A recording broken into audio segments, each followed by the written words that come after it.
Good evening. The opinions and statements voiced by our guests do not necessarily reflect the opinions of this network. Enjoy the shows. You're listening to WBHM Digital Broadcasting, the best in paranormal talk only on Paranormal Experience Radio. Broadcasting live out of Birmingham, Alabama.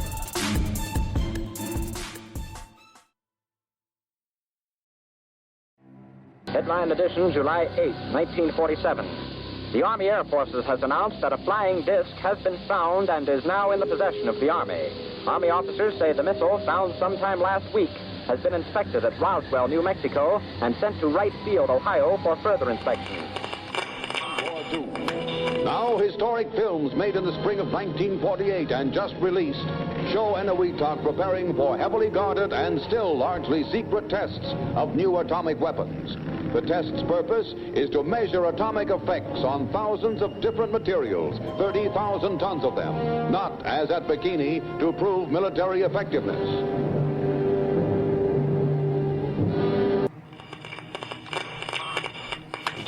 San Francisco police say that 9 persons have been arrested in a narcotics raid on the headquarters of the Grateful Dead, a widely popular singing group. 2 members of the group, Rod McKernan and Robert Weir, and their business manager, Danny Rifkin, have been booked on suspicion of possessing narcotics. 3, 2, 1, 0. All engine running. Liftoff. We have a liftoff. 32 minutes past the hour. Liftoff on Apollo 11. Tower cleared. We got a roll program. Neil Armstrong reporting the roll and pitch program, which puts Apollo 11 on a proper heading. I'm going to step off the limb now. That's one small step for man, one giant leap for mankind.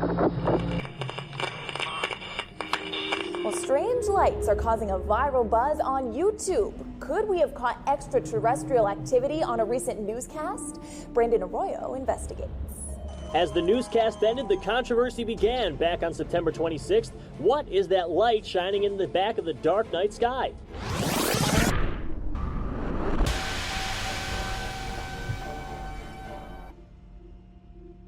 With coverage reaching all the way back to 1948, for over 70 years, Fate magazine has brought you reports of the strange and unknown, all of them true. Now, Fate Magazine Radio is carrying on that tradition of setting the standard in paranormal talk radio as we report and discuss some of the most mysterious and perplexing phenomena imaginable in this strange world of ours. Now, here is your host of Fate Magazine Radio, Kat Hobson.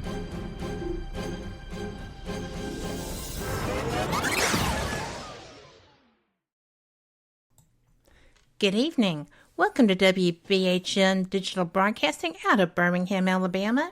Thank you for listening to Fate Mag Radio, the online voice of Fate Magazine. I am Kat Hobson, your host, and I am so glad to welcome y'all. I don't want to start tonight's show without first acknowledging tomorrow. Tomorrow is Veterans Day. I have had a couple of Veterans Days now without my dad, who was one.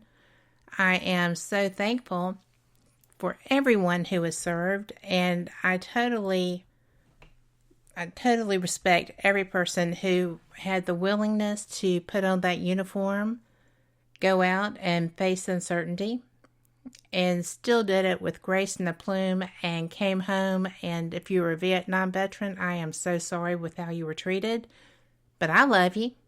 So thank you very much for your service, every single one of you. And go take advantage if those people are going to feed you. I know that everybody at the restaurant industry wants to do that. You let them. You earned it, and they appreciate you too. That being said, what a show tonight. I mean to tell you, this is going to be amazing.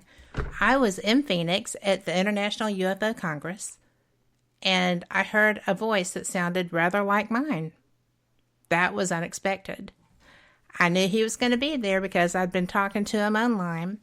I went and found him and his beautiful bride, Waynette, and we got to be talking and friends, and I'm so glad that he is here tonight. I'm talking, of course, about Calvin Parker. Calvin was one of the experiencers in the Pascagoula alien abduction case, October 11th of 1973. I am thrilled to have him here. I find his story so interesting, and I have got something I haven't told him yet, but it's not a big deal, but it was to me. But let's bring you on, Calvin. Are you here? I'm here and ready to go. Thank you. Me too. First of all, thank you for joining me. I appreciate it. I know everybody and their brother is wanting to talk to you right now. It's been a busy year. You know, the first book, when it came out, I didn't really expect it to sell or anything, but I was on the go all the time. And I've had to put my life on hold. Yes.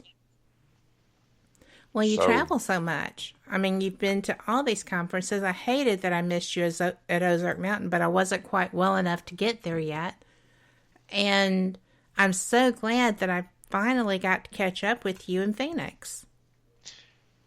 I enjoyed the Ozarks too. That's a beautiful place up there. Yes, it is, and that is a fantastic conference. If I'm not mistaken, that was their 32nd. This year is going to be their 33rd. It is, and they sent me an invitation to come this year, and I had to decline it because of health right now. I'm having a few little issues, about to get them straightened out, though. Cool beans.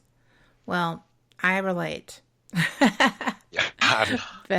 But you're right. The drive's a little scary going there, but it's well worth it once you get there. That is like a family get-together. Kind of neat. And it's nice, but the biggest thing about it, I get motion sick in a car sometime. And oh, my gosh, that drive from you look at yourself going around a curve sometime. I look down and it's 2,000 or 3,000 foot to the ground. With no guardrail. Right. Yes. That was my first time driving in conditions like that, and that kind of surprised me, too. I didn't get sick, but I got awful nervous. I let Juanette drive till she scared me, then I drove home. Well, there you go. That's kind of the way we do things in this house, too. So, it works.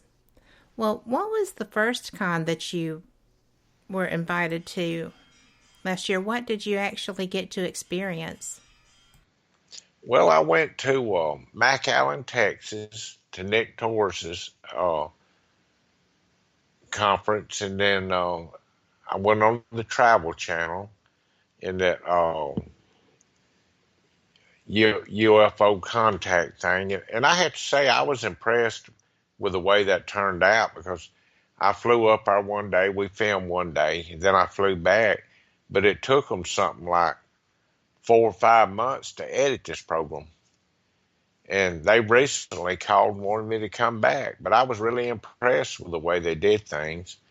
And gosh, I can't remember all the shows that I've been on. Now, there's one that called the other day, want me to come to New York and film something. It's I forget what it is. I got so much going on. It's just hard to remember. I have to write it down, then I still forget it. I feel you on that. New York might be kind of fun. Have y'all been up there? Well, I have. Juanette don't like to travel to places like that. She did loosen up last year and start traveling some with me. And actually, we've never had vacations or anything. And this has been a great opportunity. Most of the time, they'll pay my way to go, and they give me a little speaking thing there, and I take that and buy her a plane ticket. But she don't like to travel that much, and I'm getting where I don't like to travel. It wears on you after a bit. Beg your pardon?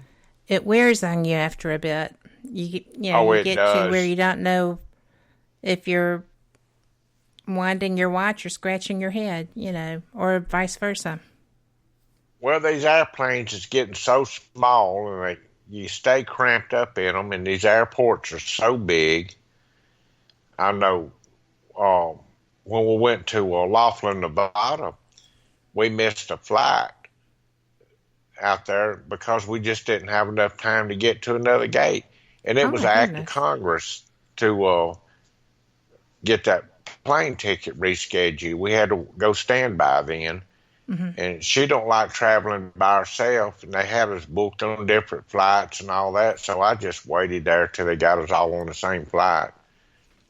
We did the only thing you could do. They had a slot machine there and a coffee Starbucks, so we enjoyed the slot machine and the Starbucks for a little while. Oh gosh. Well, that's a stinker.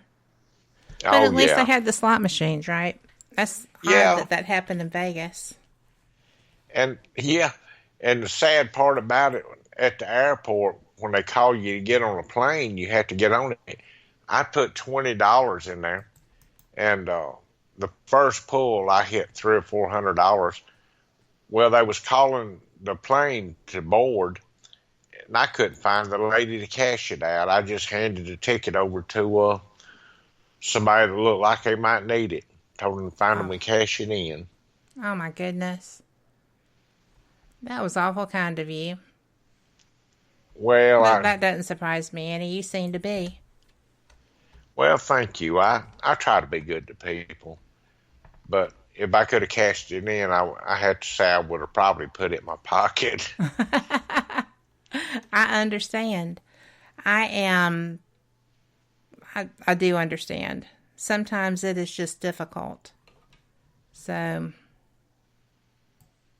what on earth, after all that time, well, it's not really all that time, but when you decided to come forward, you had kind of gone into the background a little bit and just let your co-abductee, Charlie Hickson, good heavens, let Charlie come forward and do the telling of this story while you just kind of backed away from it, it seemed like.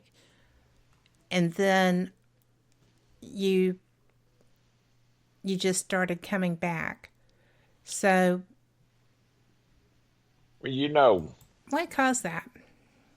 I didn't want the publicity. Back in 73, people would think you're an idiot if you told them this story. They'd think you was crazy. Although there was a lot of sightings and all around Mississippi at the time, and it was on the news, some of them. But I was engaged to get married. I got engaged in, this happened in October. I was engaged a little bit before that, going to get married in November. Well, her daddy would think I was an idiot, and her whole family would. So that was one reason, because I didn't want to put my family through all this. Right. So Charlie and I just kind of agreed that I'd stay in the background and out of it. But I didn't realize he was going to break the story. And after he broke it, I figured maybe a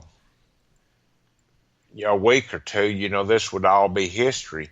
But it followed me for 45 years. I couldn't get away from the media. Every time I'd go somewhere and they found out who I was, they would start asking questions. Then the media would change the story.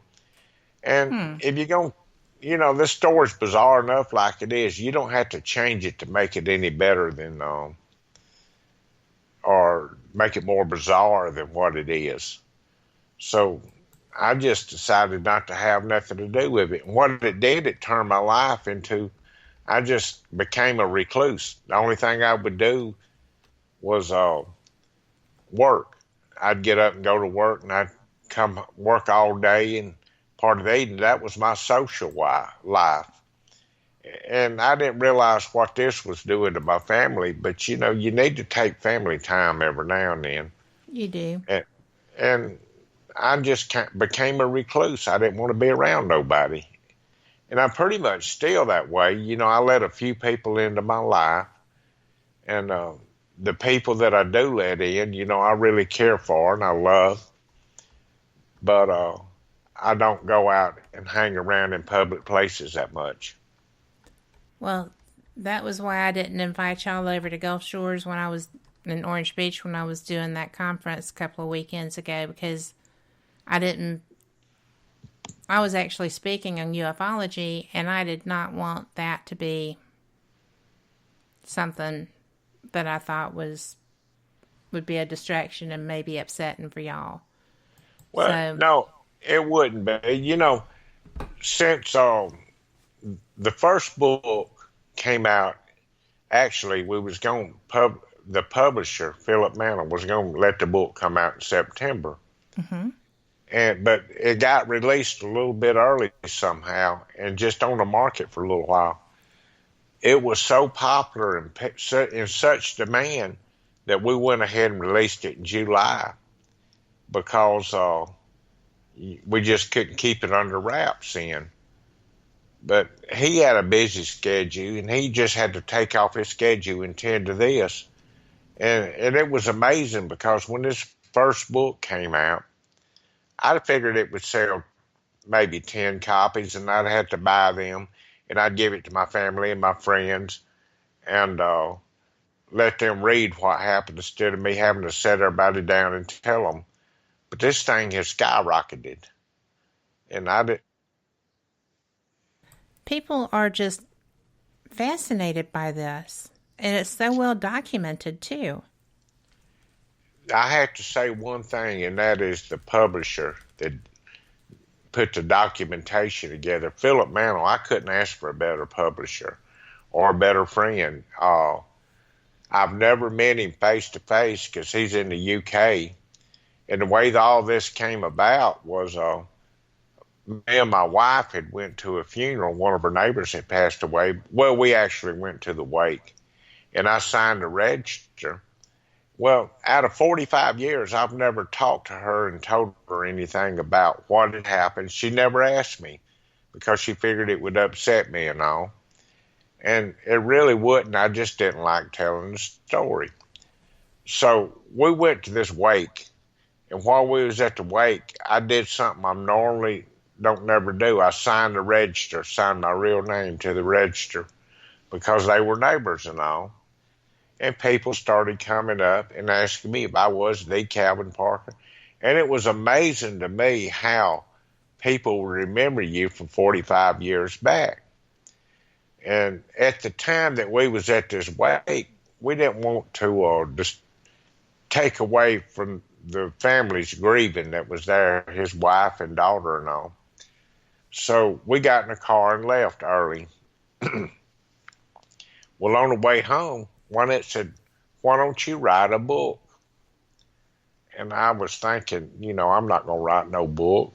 I don't have much of an education. I don't want to do this. But just to make her pacify her, and I figured this would pass on after about a week. But just to pacify her, I said, well, if I can get a ghostwriter, I might do that. Well, it kind of pacified her then. But the next day, the publisher, Philip Mantle, called me. And he didn't call about a book, but he called about another book, about Charlie's book, and wanted to talk to me about that. I didn't know anything about Charlie's book. I signed a contract with Charlie to get a little percentage of it and all, but I never received a dime from that book. I never read the book, didn't care nothing about reading it. But he called to ask me some questions about that.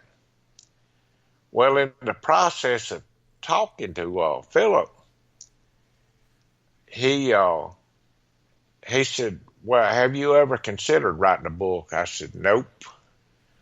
I really hadn't. He said, well, Calvin, you say that the media changes everything you say and all. If you write a book, it's black and white. That's your legacy. They won't be able to change that. And I got to thinking about that. It made pretty good sense. But again, an uneducated country boy don't know how to sit down and write a book. He said, well, think about it, and I'll call you back in a week. So, I thought about it for about 2 minutes, and I was looking at my phone, and where it said, where the number was on my caller ID, I just put no answer because I didn't want to talk to him in 2 weeks about a book. I'm going to stop you right here because we are at our first commercial break, and I know your wife, and I know what happened. So we will be right back, y'all. I hope you're enjoying this as much as I am, and we will be right back. Y'all come back. You are listening to WBHM Digital Broadcasting, the best in paranormal talk only on Paranormal Experience Radio. Broadcasting live out of Birmingham, Alabama.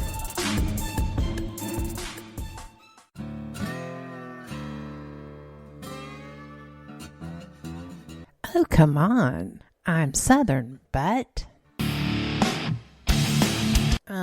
Nope. That'll do. Hello. I am Kat Hobson, host of Paranormal Experience here on WBHM Digital Broadcasting out of Birmingham, Alabama. I enjoy having guests from all areas of the paranormal, from ghosts to ufology to cryptids and beyond. You'll find some of the best researchers in their fields bringing you some great information. Join me on Wednesday nights from 8 to 10 p. Eastern here on WBHM Digital Broadcasting. To the believer, the evidence is overwhelming. To the skeptic, there will never be enough.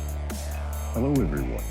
Join Kevin and Jennifer Malik, the host of Paraversal Universe, every Friday here on WBHM Digital Broadcasting. Also heard on WCET-FM and The Rift. Log on or tune in as they check out the mysteries found within the 8 categories of the unknown and unexplained, including ghosts and haunted places, aliens and UFOs, theology and mythology, cryptids and monsters, urban legends and folklore, conspiracies, metaphysics, and forbidden archaeology. Listen as Kevin and Jennifer interview the top minds in their respective fields as they share theories and information regarding these unsolved mysteries.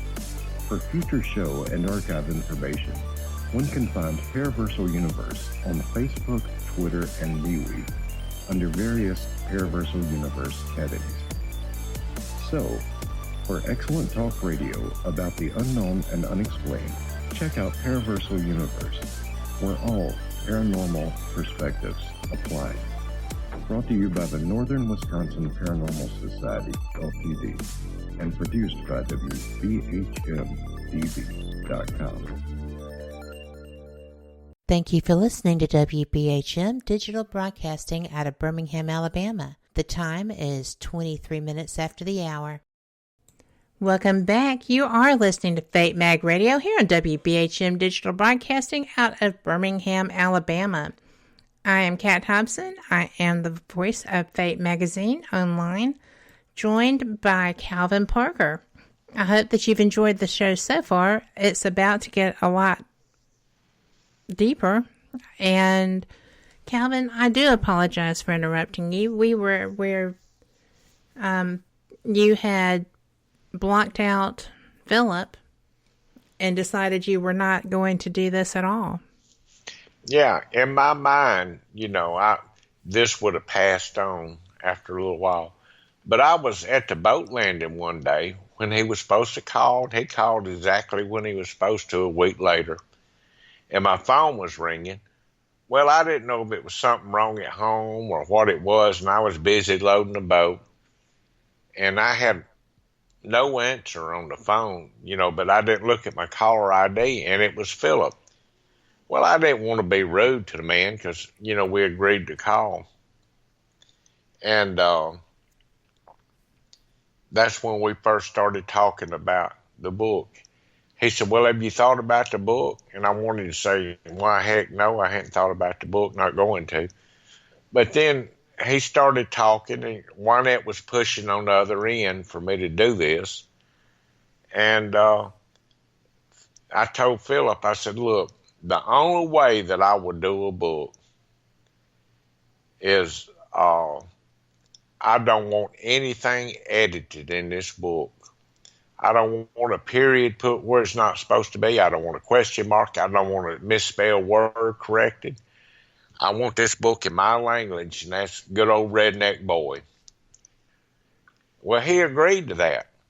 And he took a lot of flack over it because, well, I can't say a lot of flack, but that's, mispunctuation and misspelled words and stuff like that. And the only word that he changed in the back of the book was a bologna sandwich, and he changed it to a blondie sandwich. And I was reading along, yeah. I was reading through their proof of the book, and I seen it, and I got tickled.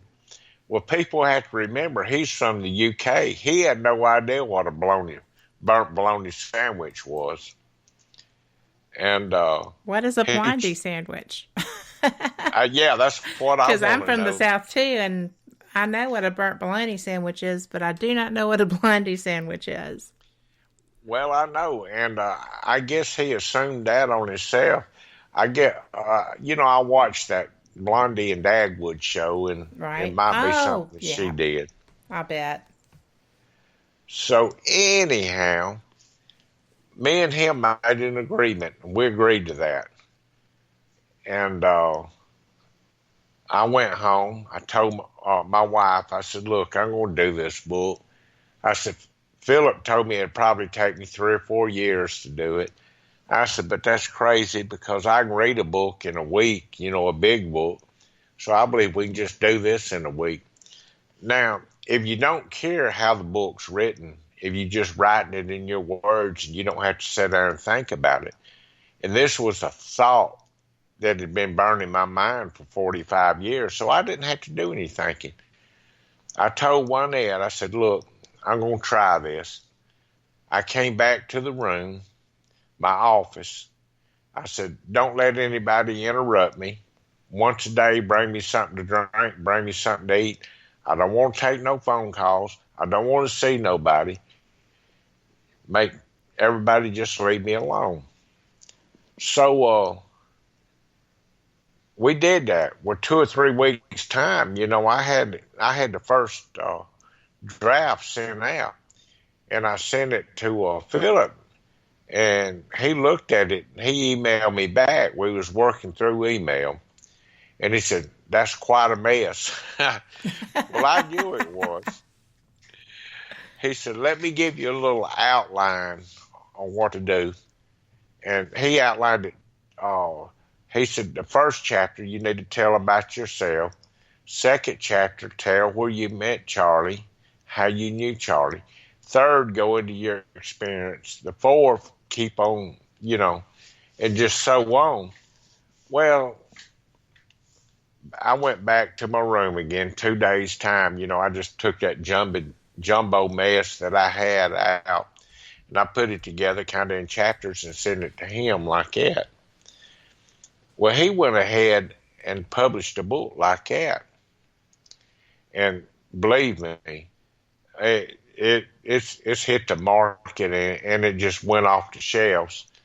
And people say, look, this is like sitting in your living room and you telling us a story out front when we get into the book. And actually, I was amazed because of the audio. It came out in an audio book, and they sent us a little draft of it. Well, I actually sat down and listened just to see how the guy did that was translating, because he was from the UK also, and I didn't think they spoke too good English there, and they really the ones that invented the English language. But this guy did a great job on the book. And it amazed me to sit there and listen to the whole thing. And we'd put it in the car and listen to it. You could put the words in it, and Philip added what he'd added to it. But you never really realize how it turns out until you sit back and just listen to the book.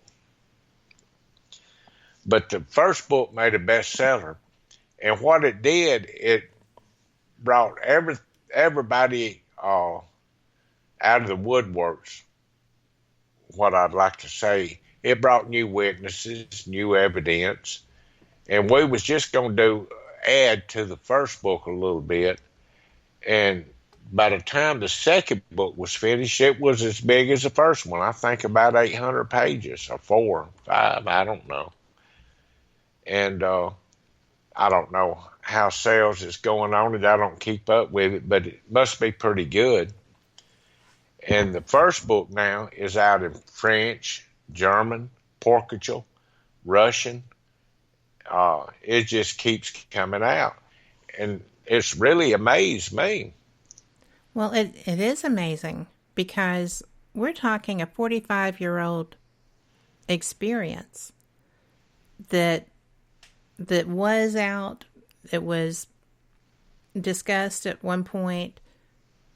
Your experience, and I'm going to tell you, I have talked to several people who have experienced abductions of different time periods and different type of beings and craft and such.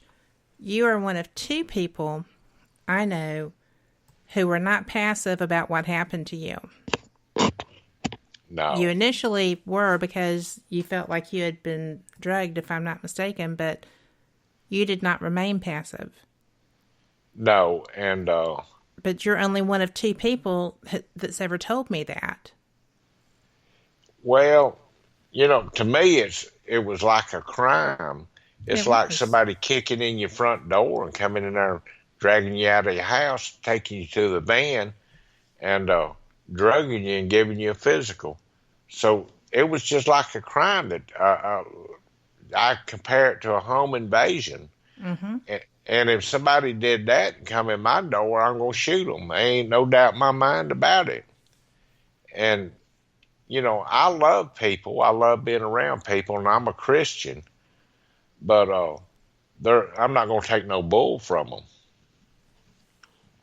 Well, as you shouldn't. I mean, I agree with you. What happened, I think that what happens often is perceived that way, but people are too afraid, or they're too numb, or they're just like, this cannot be happening. I am so not looking at this and experiencing this, and they just get isolated from their own experience, I think. Yeah, and with my experience, I wanted to isolate it. I didn't want to talk about it. I didn't want nobody talking to me about it. I didn't want to do all these, although through the years, WLOX would hunt me down and I'd give them a little interview, but it wasn't much of an interview. I'd just say, I don't know. And actually, I don't know what happened to me. When you get right down to the brass tacks of everything, we don't know where they're from, who they are, and what happened. And I can honestly say I'm on a quest now to get answers. And if I can get them 45 years later, then it should be some answers out there. So I can still say I don't know, but I am hunting. And that's one reason that I go to these conventions. Another reason, it's a free vacation. I can get my wife out, to be honest with you. Yeah. And I've never took time with her to take her out in public. And when we was in public, I would just not be me. I'd be somebody else. And was that when you were trying to kind of hide from the experience, or somebody coming up and bringing it up? It was. And if somebody would come up and see me and ask me about something, I'd just say, well, I don't know who this guy is. And my family did a good job helping me hide everything.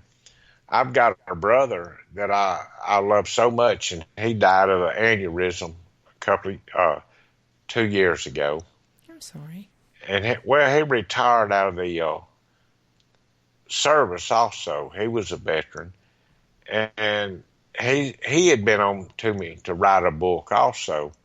But he did it in a nice way. And I had never even sat down and talked to him about it. Like I say, I never told my wife, my friends, my family. Nobody knew about this experience until the book came out. And the book's been a blessing because when it came out, it released me to talk freely about it to them. And I see, well, maybe I'm not as big an idiot as everybody thought I was, or maybe I'm not crazy. The people in Jackson County here, well, I have to say the whole Mississippi Gulf Coast has accepted me so well and not ridiculed. I got another book signing coming up the 15th. And we do this regular. We had one last month, but the weather was so bad, they kind of canceled it and nobody showed up. And it looked like it's going to be bad again on the 15th. But, they've accepted this. They put a plaque up, a historical Which is monument. Cool. I don't know of any like it anywhere. I'm sure it is somewhere, but, not on this subject. And the whole city came out. I remember the first book signing we had when the book came out. They had it on the night of October 11th, and it was actually a Thursday. This was last year, and I didn't figure anybody would show up. So I was sitting there, and she said, "Oh, you can't go outside, not right now, because there's so many people hunting you. I won't never get you back." This is Rebecca Davis, and with Main Street. I said, "What?" She said, "Yeah, people's wanting to see you." Well, they shut the whole block down. They was lines wrapped all the way around the block. Just came there just to meet me and for me to sign their books and talk to them just a second. And I always like taking my time, but there wasn't no time that night. Some people complain because we kind of rushed them through. Well, they invited me also to speak and, tell a little bit. And she said, "Look, you got 10, 15 minutes. I want you to get up there and briefly tell your story." I ended up there for 2 hours straight, and I still wasn't finished when I left, people asking questions and me telling what happened. And it was a good experience, and it really surprised me that I enjoyed speaking to the public like I did. But you're good at it. You didn't know that then, though, did you? No, I didn't. I knew coming up as a kid I wanted to be a Baptist preacher. And, I could stand up at the church and talk to people and pray and give a sermon when I was 12, 15 years old. And then all this happened when I turned 18 years old, and that put a damper on all that. But I was actually, the only reason I was going to school was to make a preacher, and I was going to go to really learn the Bible and all. But that broke everything up. I had to get out and get a job and go to work, and I traveled all over the world. And when I say all over the world, I was working in the oil field and construction, and I'd be overseas 90% of my life.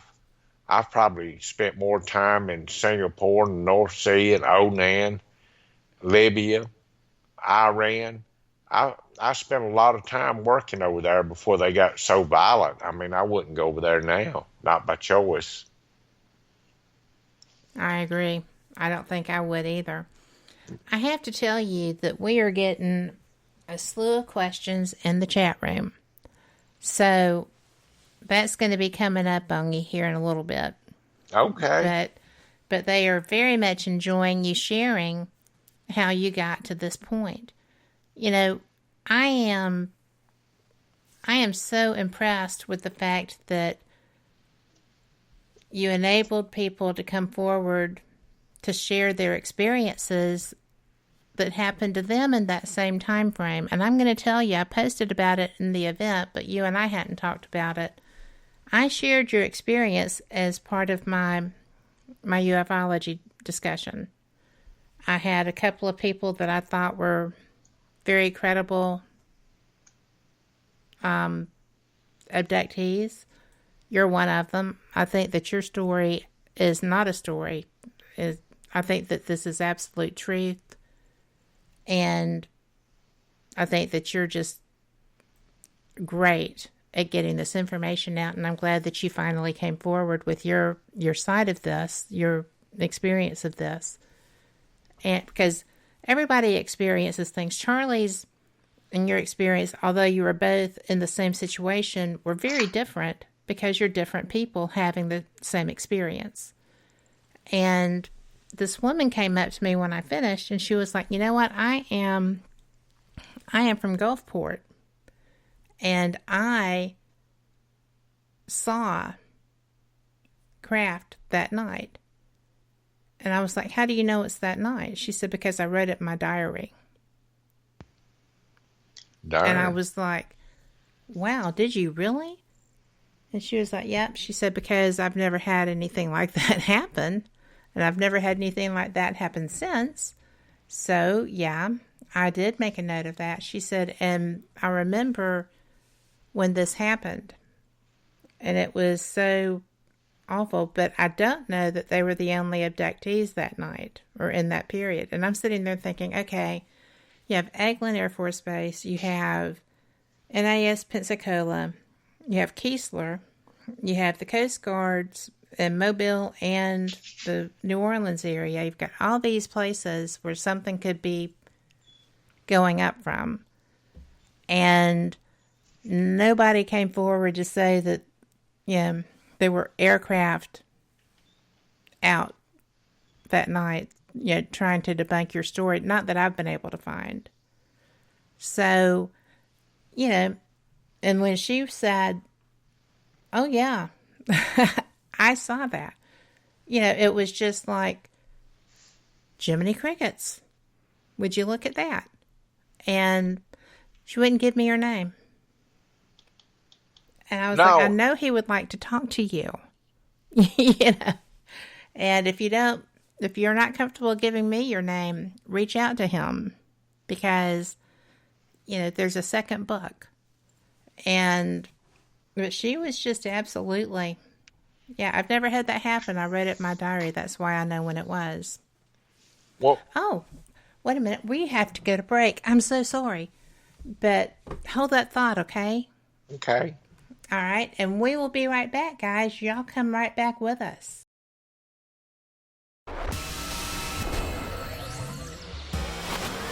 You are listening to WBHM Digital Broadcasting, Birmingham, Alabama.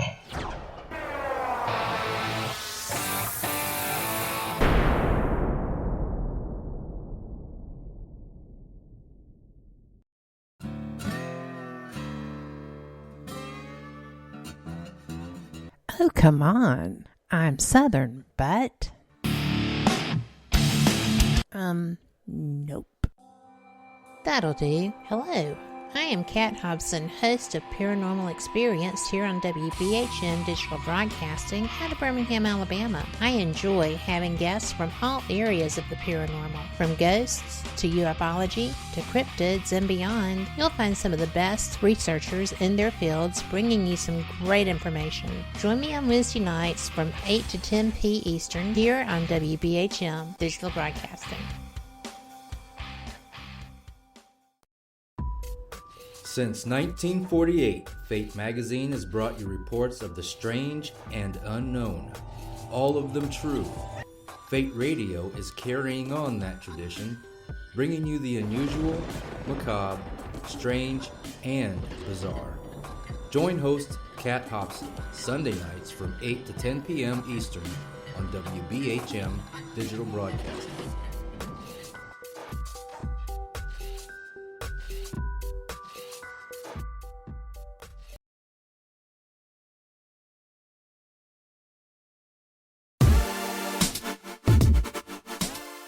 Listening to WBHM Digital Broadcasting, the best in paranormal talk, only on Paranormal Experienced Radio, broadcasting live out of Birmingham, Alabama. Thank you for listening to WBHM Digital Broadcasting out of Birmingham, Alabama. The time is 45 minutes after the hour. Welcome back. You are listening to Fate Mag Radio here on WBHM Digital Broadcasting out of Birmingham, Alabama. My guest tonight is Calvin Parker. And Calvin, Sherry and Walt in chat would like to know what actually happened, what your actual experience was. And I interrupted your train of thought. So if you'd like to continue with what you were saying, then we can move over to a description of your experience. Well, just either any way y'all want to work it. We can go into the experience, or my chain of thought stays interrupted anyway. Well, okay, we've got about 15 minutes before we go to the top of the hour break, so we can always pick it back up when we come back. Right. If we need to. So, yeah, why don't you go ahead and share with them what actually happened to you? Because I just realized we didn't discuss that. My apologies. Well, this actually started a couple of days before this event. And when I say that, I was working in the oil field, engaged to get married, and I was working 16 hours a day, 7 days a week. Well, I was hunting a job. Well, my father told me, call Charlie up. He's working at a shipyard down in Pascagoula, and maybe you can change jobs and you have some time off. So I called Charlie, and I went to work for the F.B. Walker and Son shipyard. Well, the first day I was there, the very first day, we got off work. He said, would you like to go fishing? I said, yeah, but I didn't bring any fishing equipment. Well, here in the South, he said, well, I have equipment, but that's a sacred thing, borrowing somebody's fishing equipment. Yes, it is. Yeah, they just soon give you a family member or something if you're going to do that. Well, I agreed to go. So we went to his house and picked up their equipment. And the first place we went, I don't know if most of the people don't know what a Sims is, or no Sim, what they call them.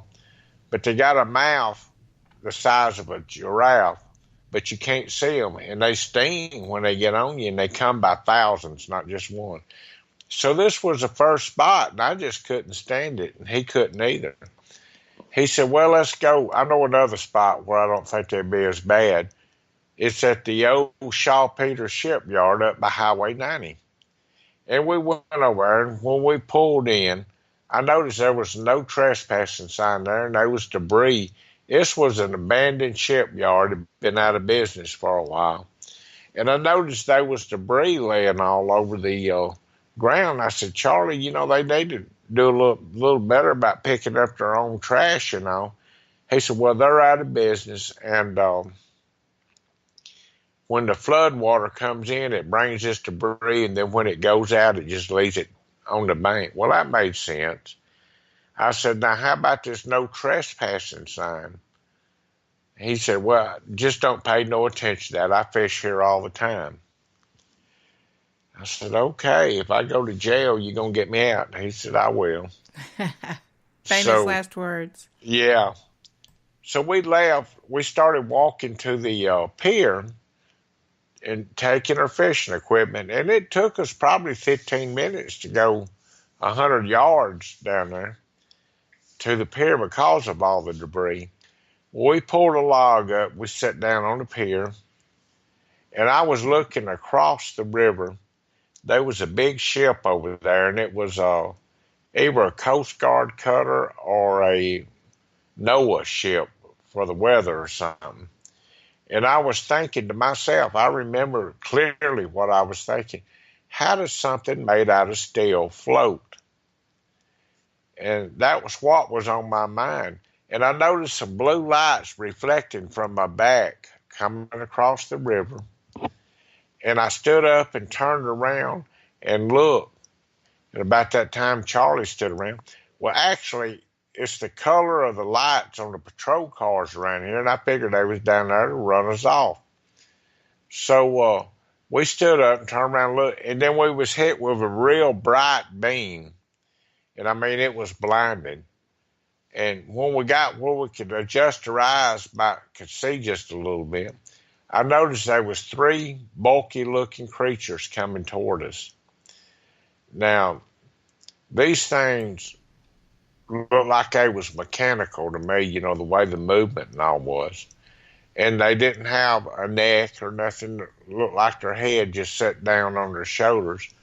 Well, 2 of them got a hold of Charlie, and 1 of them got a hold of myself, and they glided us up to the ship. Now, I've lost sight of Charlie by now, because when they got a hold of my arm, I felt kind of an injection or heard a little poof of air, really. And then it just kind of settled me down. But I couldn't move my body, but I could roll my head a little bit and roll my eyeballs and look. And we was going toward the door, and I noticed the bright light still shining on us. We got at the door, and this thing kind of paused for a second. Now, my chain of thought was, where's all this bright light coming from? It looked like the light was coming from the walls. It was just illuminating out of the walls. And he made a little left turn at the door and went down a hallway and kind of made a little right turn. And this is what I'm going to call the examination room. There was a glass-looking table in there, and this robotic-looking creature glided over to the this glass table that was on an angle, and he laid me on this table, and he backed up and just got in a corner, and like he just shut down. I mean, there wasn't nothing going on with him anymore. And that's kind of why I thought he was a robot. And then out of the ceiling comes something about the size of a deck of cards. It dropped down about a foot and a half from my head. And then it started revolving around my head. And as this thing revolved, it was clicking. And when it got back up to my forehead, it clicked one more time and then just shot back into the ceiling and more or less just disappeared. Well, this is when I sensed a presence. And I didn't see nothing then, but I kind of sensed a presence. So I rolled my head a little bit to the right, and what I call the female creature. Now, I don't know if it was female or not. I just sensed it was. And it's like a man can tell a woman and a woman can tell a man. And, you know, living down here on the coast and in New Orleans, you get that second sense about women because you have a lot of men that dress like women down here. Well, I sensed this was a woman, and she was coming out toward me, and I didn't notice anything about her. She didn't really have no breast, and the only thing that I noticed was her hands. Her hands looked human. She looked human, but her 2 middle fingers was a little bit longer on each hand than what there was. When she first grabbed me by the cheek and pinched on it like your grandmother would, just feeling my skin, I guess. And I didn't have no sensation of any kind of feelings. And then all of a sudden, she took her left hand and she pushed down on my jaw and took her right hand with the 2 longer fingers and run them down my throat. And you got that little thing that hangs down in the back of your throat. Now, what it is, what the medical terms are for it or not, but I call it my little hang-me-down. She tried to come up with her fingers on the back side of that and go up in my nasal cavities. Well, I was choking. My nose started bleeding. I was choking. Well, she just stopped and pulled her fingers out of my throat. And telepathically, she said, "We're not going to harm you, hurt you." But she did that, and this was surprising to me. She did that in a southern slang, and as a female now, voice. I did not realize that. Oh, yeah. It was just like... It was like trying to comfort you. Yeah. And I figured that they probably studied the language and the people and everything before they had come down. But it was just like a little redneck girl you might have met in a bar or something, talking to you. And that made me feel a little better, but all through the years, it may throw doubts in the back of my mind, too. I could see that. But she said, we're not going to harm you. And she kind of backed up out of the way and made a mumbling noise. And I described this noise. If you ever been in the South, and I know you live down here, that an alligator's mating call in the spring, when they come out with that's kind of what it sounded like. And it just carried all over. And all of a sudden, an odd sound for her to be using. Yeah, and that was surprising to me also. And I was starting to get a little worried by this time. But when she did that big ugly creature standing in the corner popped up like a jack-in-the-box and just more or less came alive. And he came back over and grabbed me by the arm. And you could hear that little poof of air again. And that was an injection they give us to kind of settle us down. Now, did he have normal hands? No. His hands was like they had mittens on them, or I described them as crab hands. Like claws. Like claws, yeah. And what surprised me was when they picked us up, I was probably 140 pounds in. It should have broke my arm in half the way they picked us up, but it was no pain there either. So they glided us back out of the craft. And well, I want to back up just for a second, if you don't mind. When she called him over to basically tranquilize you again, was she done with you? Or did she finish what she had started to do? Apparently she must have finished what she started. And I'm thinking that was put some kind of whatever they call it into you to track you, or maybe monitor your health or something like that. But I believe it was some kind of implant that she put there. Because after this, my nose bled on a regular basis. Almost every day I would have big nosebleeds and all.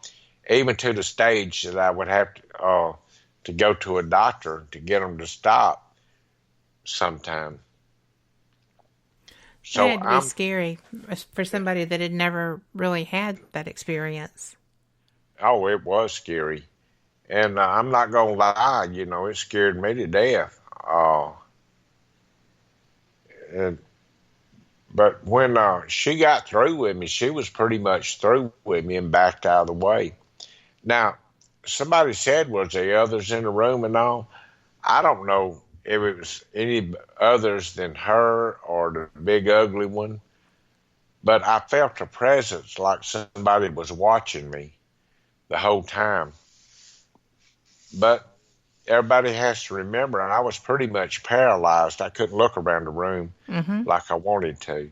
Well, probably y'all were being monitored in that situation, I would think. If I were somebody that was going around pretty much, bagging and tagging Earth beings, I would want there to be a supervisory person to make sure that everything went the way it was supposed to go.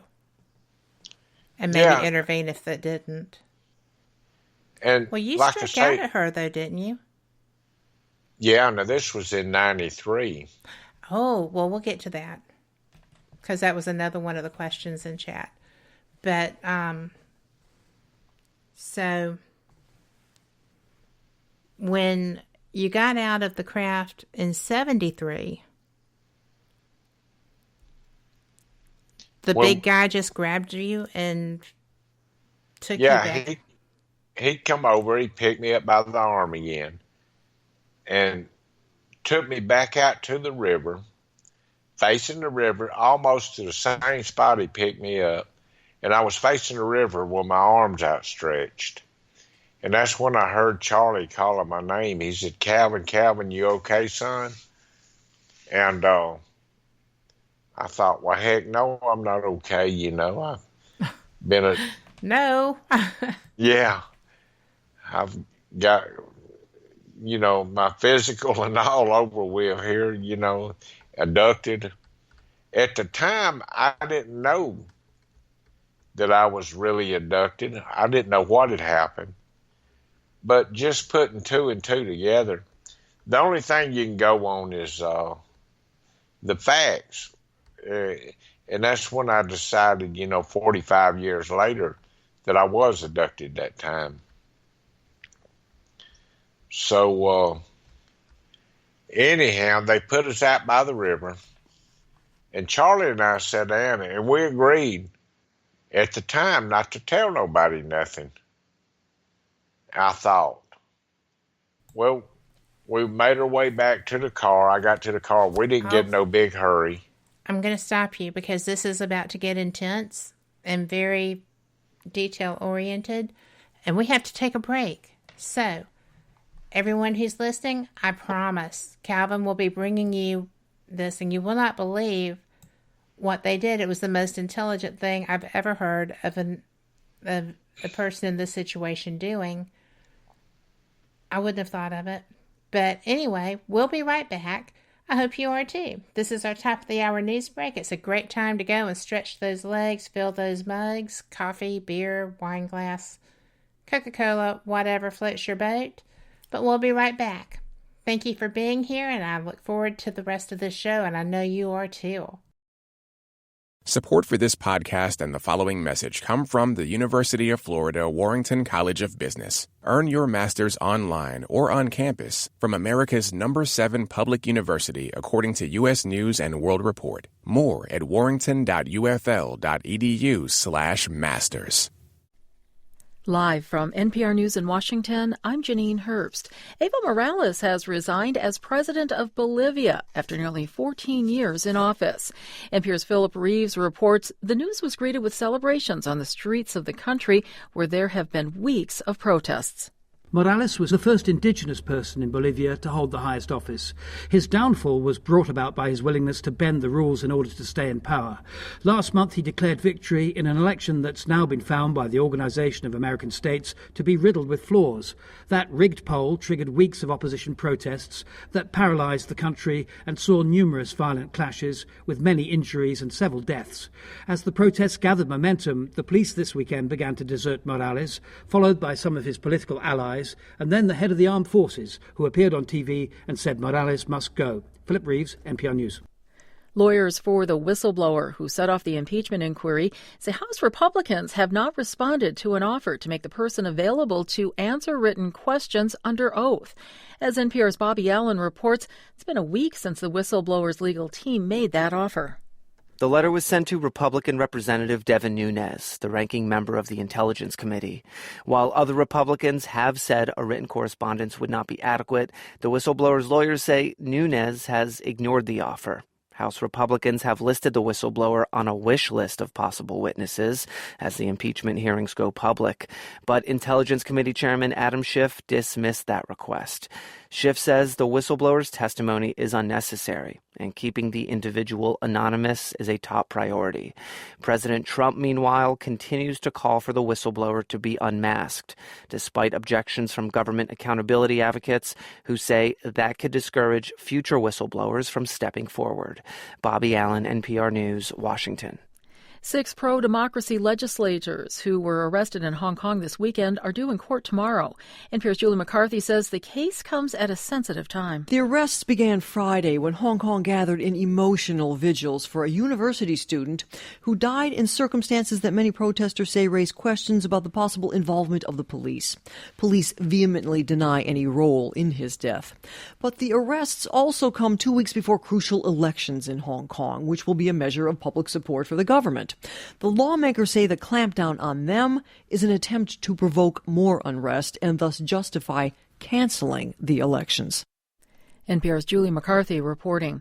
The Supreme Court takes up the Trump administration's plan to end legal protections that shield 660,000 immigrants from deportation. It's the third time in 3 years that the administration is asking justices to rescue a controversial policy that has been blocked by several lower courts. The Supreme Court hears arguments Tuesday. You're listening to NPR News from Washington. Bernard Tyson, the chairman and CEO of Kaiser Permanente, has died. NPR's Meg Anderson has more. Tyson was the first African American to hold the position of CEO at Kaiser Permanente, which provides healthcare coverage for more than 12 million Americans. He took over as CEO in 2013. Tyson was an active participant in the country's debate surrounding the Affordable Care Act and pushed for a bipartisan bill. He spoke with NPR's David Green in 2017. One of the beauties of our country is the freedom to disagree, the freedom to speak about those disagreements. And I believe that we will continue to evolve to solve these problems. Tyson died unexpectedly in his sleep early Sunday, according to a company statement. He was 60 years old.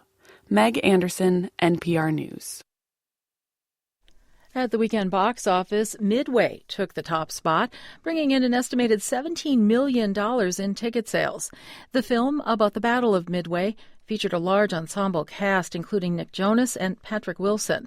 The film cost a reported $100 million to produce.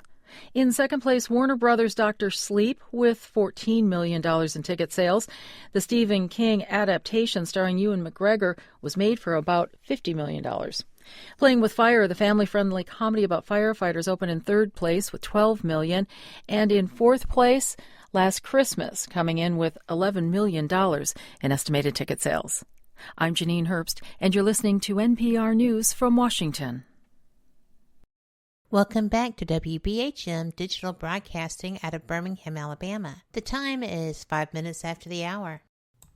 Welcome back. You are listening to Faith Magazine Radio here on Paranormal Experience Radio, WBHM Digital Broadcasting out of Birmingham, Alabama. I am Kat Hobson, your host, and I am so glad you're here. We are having a great show. My guest tonight is Calvin Parker. Calvin was one of the abductees in Pascagoula, Mississippi, October 11th, 1973. He is sharing his experience with us now. We are to the point, Calvin, where you were trying to figure out what on earth to do because you've actually just been released, basically, as the only term I can think for that. Right. And when we got on the pier, you know, it wasn't no hurry then. The damage was done to get away from there. So Charlie and I sat there for a few minutes, and we didn't talk about the experience that we had. But the biggest thing I wanted was, you know, we don't need to tell nobody, Charlie. Oh, he agreed not to tell nobody.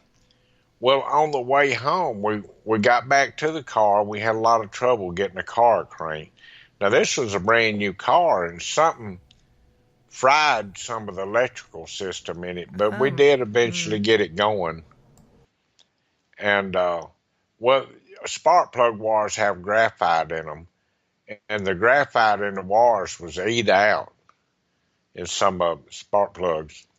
So we got the car going, and on the way home, I thought we was going home, there was a curb store. Well, everybody got to keep in mind, back in the 70s, nobody had cell phones. They was too expensive. There wasn't social media. The only thing we had was an old payphone that we could stop and use. So Charlie said, pull over there. I need to make a phone call. Well, we had to hunt a dime to put in the phone, and he got out. I thought he was going to call his wife and tell her we was on the way home or we was late. And he made a call, and he come back, and he said, they told me to call the local authorities. I said, who told you to call the local authorities? He said, Keesler Air Force Base. I tried to call and talk to them, and they wanted me to call the local authorities. So, holy wow. Yeah. I did not know he called Keesler. I had forgotten. Yeah. Yeah, he did, you know, because I guess at the time, Project Blue Book had just abandoned that in the 60s. And that wasn't too long after, just a few years that they abandoned it. Well, he hunted another dime, and he went and called the local authorities, and they told us to stay right there, that they would be there in just a minute. Well, of course, they thought we was drinking or on drugs or something back then, because he kind of went into a brief description of what happened with them. Well, they was good to the word, and they told us not to leave, just stay there. Well, here come a patrol car up in just a minute. Well, they got out, and instead of going over on his side of the car and talking to him, I was the one driving. So they took me out of the car, and they shined a little flashlight in my eyes, told me to follow the flashlight with my eyes. And they said, we need to see your driver's license. So I showed them my driver's license. They said, now, I want you to stand on one foot, one leg, bend your head back, close your eyes, touch your nose, jump up and down and count from 100 backwards. I said, I'd go to jail on the spot. Yeah. I said, hell, man, I couldn't do that if I was sober, much less drinking. But I went ahead and I did what they asked me to. They said, well, you seem good enough to drive. Follow us to the sheriff department, which it was just across the bridge, just a few minutes. They never would, if they had thought I'd been drinking, they never would let me drive to the sheriff department. We got to the sheriff department, and they did another little alcohol test and proved I hadn't been drinking. Well, they took Charlie into a room and was interrogating him. They took me into a different room, interrogating me. Then when they got through, they put us in a room together. Well, we didn't know there was a tape recorder hid in this room, and they was monitoring our conversations that Charlie and I was having private, and they thought that we would laugh about it or say it was a hoax or something. But you so did not. No. Just so people know, I posted part of that transcript in the event on the Facebook Fate Mag Radio page. So you can go and read in detail what was recorded of them. And it was not laughing and joking about a hoax. By this time, I was scared anyway. Well, the sheriff, Fred Diamond, came into the room, and he didn't say nothing, but he hadn't listened to the tape recorder yet. And he must have got the tape recorder wherever he had it hid and walked outside and listened to it. And it just kind of shocked him. It floored him. And he called us up. He said, look, I want to talk to y'all tomorrow. I need to see you again tomorrow. Well, but they had already told us, look, if this is a hoax or something, y'all going to jail. Mm-hmm. But I didn't care about it. I thought, well, hell, jail's better than where I was. You know, I'd rather be in jail than I had there anyway. So he said, y'all go home. Well, we left and started going home. But we had asked the sheriff department not to say nothing to nobody, or I had. And he said, well, we're not in that line of business. We're not in the news business. Mm-hmm. We just here to protect the citizens and all. So we left and went home. Well, when we got back, I was renting a room from Charlie. I went into the bathroom, and there was a gallon of bleach sitting on the tub. I felt like I had been watching them Apollo missions where they isolated their families and everything else for 7 days. And I knew this wasn't normal, what had happened. Well, I was concerned about giving somebody else some kind of infection or any of that. And now this was my mindset because I had been watching about this contamination stuff with Apollo missions, had quarantined these guys for 7 days, wouldn't even let them see their families. I pulled all my clothes off, my shoes, everything, put them in a paper bag that was there in my room that I had used to move some of my stuff in there with. I got in the shower, and I poured this gallon of bleach over my head because I remembered my mom used to wash me with bleach to get rid of poison ivy or anything else that might ail us, you know, because that was just the old-timing way. And I washed off with this bleach and took my clothes and threw them in a dumpster. You know, put on more clothes and took these out and put them in a dumpster. Well, the next morning we got up and went back into fixing to go to work, just like nothing happened. I don't know if Charlie had told his wife what had happened or not. You know, that's just up in the something kind of up that I didn't ever ask him about. But we got up and we left and went into work. Well, I noticed, now this is my second day of work. There is a lot of cars around there. I wasn't for sure how many cars were supposed to be there or anything. And we went in, we brassed in, we went into the shipyard. We wasn't in our 4 or 5 minutes. They called her name on the intercom and told us to come to the office. So we left and went into the office. We got there, and the owner of the shipyard was there. He said, y'all got to do something. We cannot conduct business. The press is ringing the phones off the hook. Oh, my word. We can't even use our telephones or conduct any business. And if we let y'all go back out on the yard, the man's going to want to talk to y'all. So I need y'all to give a press release so these people will leave us alone. I have an attorney, what he said. It works for the shipyard. I got him coming down. Y'all tell him what happened, and he's going to give a press release. So this attorney came down, Joe Camingo. I won't never forget him. And he started questioning me. I said, I don't know what happened. And I didn't really know. As far as I was concerned, a bunch of rednecks got into a experimental craft and come over and having fun.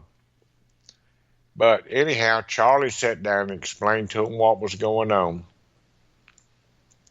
He, and how the press found out, I don't know, but Charlie explained to the attorney what was going on. Well, they gave a press release. By that time, the sheriff, the big sheriff, Fred Diamond, and one of his chief deputies showed up. And I had expressed to him the night before my concern about giving some kind of virus or bacterial infection or something to somebody. Well, he came down, he said, look, we need to take you to the hospital and get y'all checked out. He loaded us up in his patrol car. We left and went to the Singing River Hospital and seen Dr. Bosco, and they did blood work. They did all kind of special exams. They examined our arm where we got that shot, or what I thought was a shot. Mm-hmm. And he said, I believe y'all okay. Now y'all need to go get checked for radiation. And they had made arrangements to go to Keesler Air Force Base to get checked for radiation. They put us back in the patrol car, and we left there and we went into Keesler Air Force Base, and they just let us come right on in the gate. They had an escort there, and they escorted us all the way to the back of the base. And we got there, there was 5 or 6 guys on the little loading ramp. They had hazmat suits on. Didn't you think this is weird? I mean, did you at the time realize how strange it was that the Air Force was actually fine with bringing a couple of guys that had been out fishing illegally with, you know, posted property in to do all this stuff? I mean, Keesler is a fairly tightly secured base. I've been there. And that is too weird. Well, and cool, but weird. Yeah. To me, they had to know something went on. Whether they... Yeah. But let me ask you this. we've got 30 seconds until our next break. You want to go ahead and take it so we can get it behind us? Yeah, let's do that. All right, we'll be right back, guys, and then we'll be able to get this continued and a couple of other questions.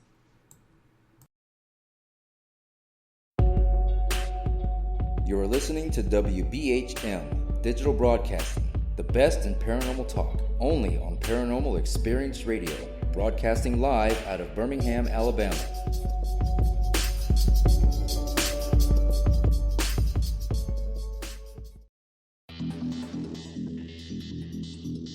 Several U.S. presidents are on record talking about the UFO mystery. Yeah, Presidents Jimmy Carter, Ronald Reagan both had UFO sightings of their own, but the current presidential campaign might be the first in which UFO disclosure has been championed by a major party candidate.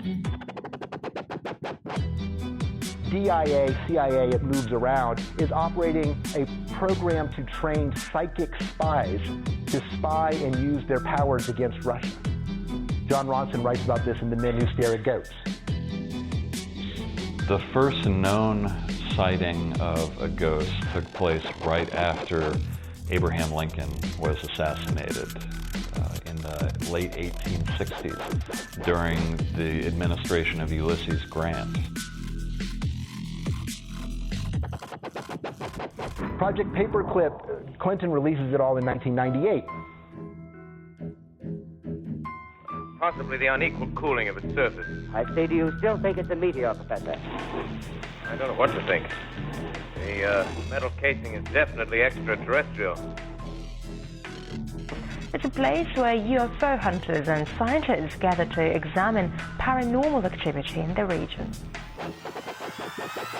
Some of the documents, this is bringing Nazi scientists into the United States to work here. So we fought against the Nazis, and it's not, this again is not a revelation. As early as 1947, 1946, we knew some of this, right? On the paranormal, will we see U.S. President Barack Obama's foreign policy go intergalactic in a quest for gold stolen by aliens? We'll tell you at least how the White House responded to claims the chief executive has been teleporting to Mars. But let's get to today's Capitol account.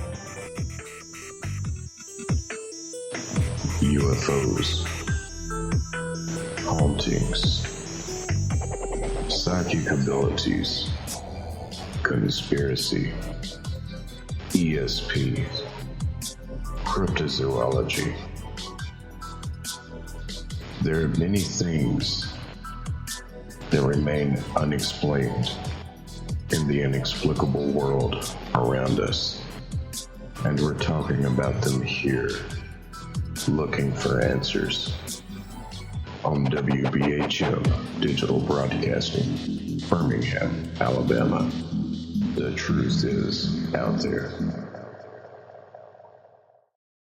Thank you for listening to WBHM Digital Broadcasting out of Birmingham, Alabama. The time is 23 minutes after the hour.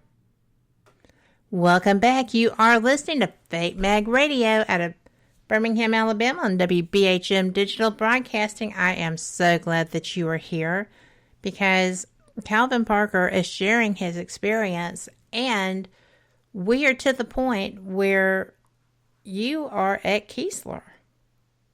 That is just so wild. So and they had a protocol. Yeah. And they met us at this loading dock, told everybody to back off, and unloaded Charlie and I out of the car onto this dock. And they used, I don't know what they used to check for radiation, but then I heard one of the guys after a minute or two say all clear.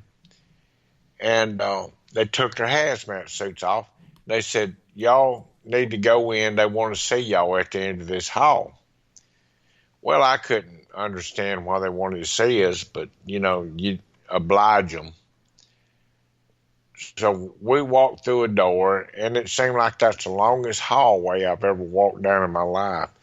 And we got into a conference room where they had military officials, they had the mayors, the local police chiefs from each town, and they wanted to ask questions.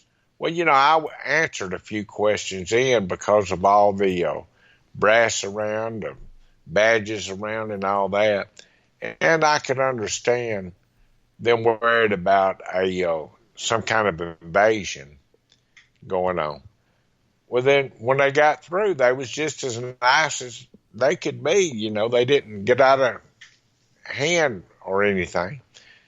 They said, well, y'all can go. So we went back out and got in a patrol car and was on the way back to the shipyard when they got a call. The sheriff got a call on the radio, told us to come in. There's somebody there wanted to see us. Well, little did I know, I didn't know who Dr. Heineck was and Dr. Harder was. Oh, really? They were there? But already. Now, how they got back there that fast, I don't know. Matter of fact, I asked his son at the convention if he knew how he got there that fast. And he said, well, he had to be in the area or something. But even nowadays, if you was through TSA and all, you got on a plane, you still couldn't fly from California down here that fast. But anyhow, Dr. Heineck and them was already there. Well, they took us into a room. They put Charlie, went to see Dr. Harder. I was with Dr. Heineck first. And Dr. Heineck just asked simple old questions. You know, he made me feel pretty comfortable around him, except for the stare that he gave. And for the people that don't know, Dr. Heineck was over Project Blue Book. Which was actually closed at this time. Right, which had shut down. And I didn't think he would have any business there, and I didn't know what the heck Project Blue Book was. But he interrogated us, and I wouldn't call it an interrogation, just to sit down and talk. And then Charlie and I changed places, and Charlie came in there and talked to Heineck. I went to see Harder. And when we got through, he said, well, I need to go out to where this happened. And I know y'all don't feel like going out there tonight, but I'll get the sheriff or somebody to take me out there and show me. So Charlie and I left and went back to his apartment, and we were supposed to meet Heineck again the next morning. So Heineck had went out to the site where all this happened and checked it. And I remember him being upset at the sheriff and all, saying this should have been ribbing it off and somebody should have been out there looking because we need to find evidence of these in him. Well, when he got through with us, I turned around and he said, well, y'all can go. Well, to make a long story short, I got hired, fired, and a physical all in the same day. So, you know. Less than 24 hours time. Yes, indeed. Less than 24 hours. I lost the job. I went down there too. So I really decided to go back to my hometown, which is Laurel, Mississippi. Right. So I left and was driving back, and it seemed like it took me forever to get home. I got in, and of course my family already knew about it, but they hadn't seen me in a while. And but the thing is, I never talked to my family about it, never talked to my friends about it. It was just something that I figured would go away after a week or two. Did they respect that? Did they not question you? None of them ever questioned me. Nobody did. And the reason I don't think they did, because Charlie and Daddy was pretty good friends. And Charlie had called Daddy up and told him how upset and all that I was. And Daddy had went out to see the woman I was engaged to and talked to them and her family. And so they never asked me about nothing. And I never brought it up. But the only thing that was going on when I got home, the news media was there beating on my doors. Mm-hmm. Now, how they found me back in 73, off in the woods, kind of hid, I don't know. But they did. Well, I started out, I was going to be nice, give an interview, and talk just for a minute. But time they got it all changed up and all that, I said no more interviews or nothing unless it's with law enforcement. So that's kind of the way me and my wife left it. I started taking odd and end jobs, going here and going there. And, we was making a living. But I didn't want to talk about this to anybody. So it changed the whole cycle of my life. It went from me getting married and buying a house, having children, having grandchildren, and retiring and fishing. And that's the way I had my life planned out. But it changed everything. So, can I interrupt you and ask you a question? Sure you can. Thank you. When you were talking about, when I asked you, didn't you fight back? Didn't you strike this creature? And it was the 1993 experience, because Sherry had asked if you had been revisited. And I wanted to ask about your implant. When all of this stuff was going on, you had bleached yourself. I think that was very intelligent, because I would have been concerned because they touched me too.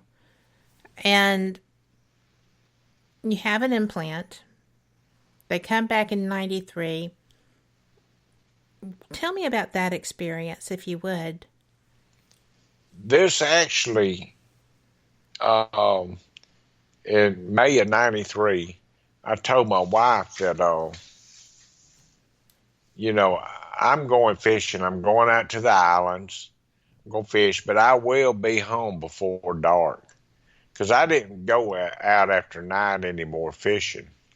So I got my boat and left and run to the island. It was about a 25, 30-minute run over there. And I was anchored up, waiting on the tide to change and get ready to eat my lunch. And this is where the blondie sandwich come in that I was telling you about. Yeah. I had a bologna sandwich and was getting ready to eat. Well, I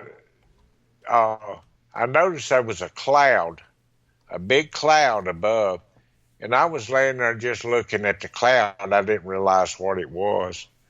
And out of the cloud, you could see the bottom of something, and it just kind of pulled me up into it. It was just like you see in Star Trek, beam me up, Scotty, And it pulled me up. And what had happened when I got there, it was the same female alien. Now, this is 20 years later, or she appeared to be the same, and she didn't appear to be ages. And somebody asked me, well, I reckon she had on a mask or something, and she could have, some kind of costume, so she looked the same to me. And she had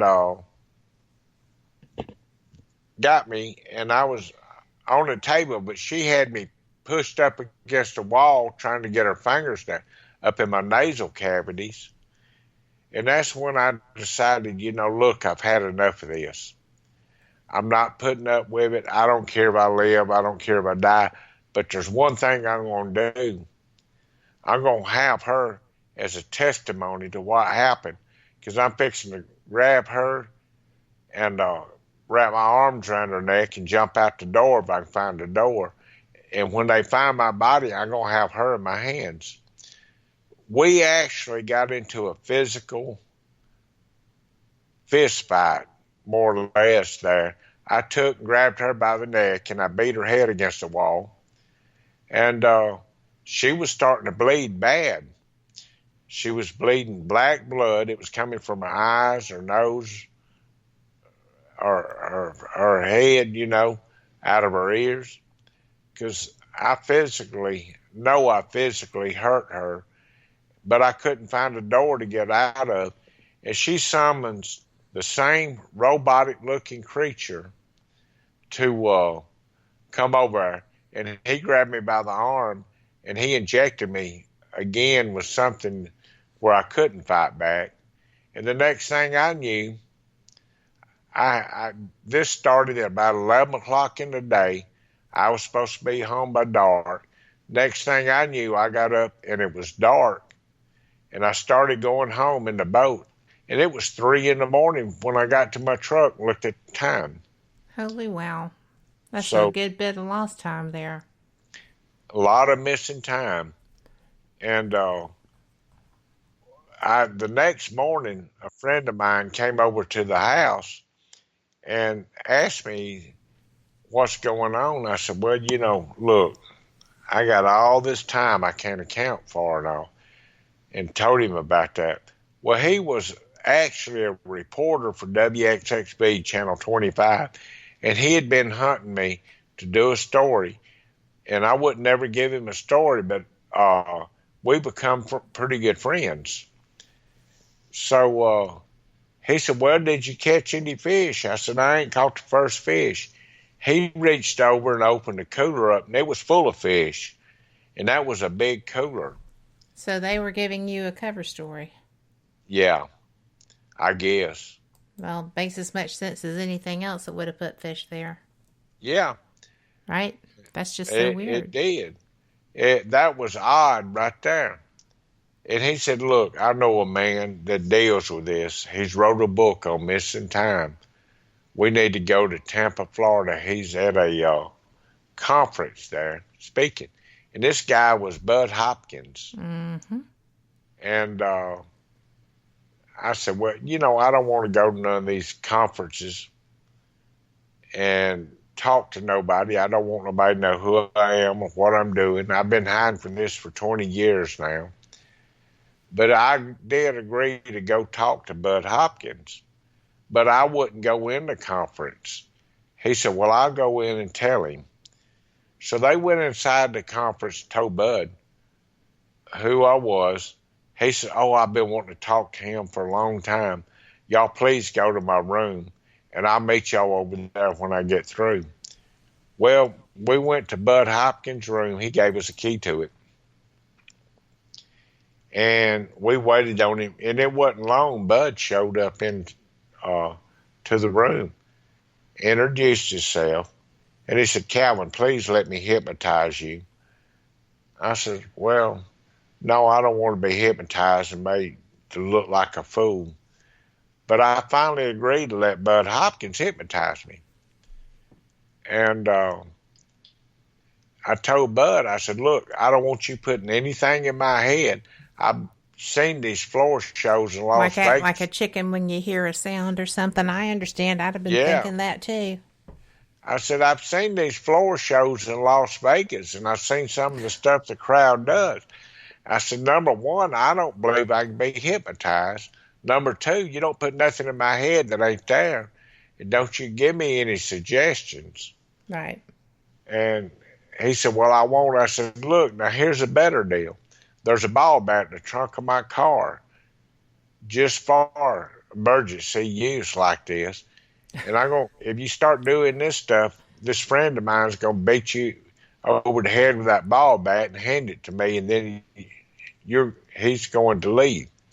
Well, you don't have nothing like that to worry about. So I asked my buddy and his wife if they would stay in the room, and it was some more people there. Another couple. I'm going to interrupt you and ask you a question. Okay. When you were with Bud, you wanted people to stay with you. Right. When you were with Kathy, you did not want your wife in there with you. Was it because you felt like y'all had not talked about this and you were not sure exactly what was going to happen? Well, or were you afraid of what her reaction might be? I didn't know what her reaction was. Now, she did come in and stay with Kathy for a while. I wouldn't let her stay in a room with Bud Hopkins. Okay. Then I had those backwards, and I apologize. Yeah. But I just found it interesting that you were concerned for her reaction. I was. At that point. I wouldn't let her in the room when Bud Hopkins was doing this. Now, with Kathy, we all met at the UFO Congress, got to know each other, spent a week there together. You know, you was there also. And our table, Kathy's table, was right across. I didn't know her from anybody. Was right across from where we were. Well, in the process, we got to talking and visiting and got to know each other. Well, I found out how educated she was with this subject. She even has a background in forensic science and all. Yes, she does. She is a brilliant woman and She an experiencer herself. Yeah, and I built a trust for her. And we are talking about Kathy Martin, who will be joining me in 2 weeks. So she's going to be coming on too. Oh, well, great. But I do know people are sitting here and they're wanting to hear about your regression. I'm so sorry. I interrupted you. And can you go ahead and continue with your experience with Bud?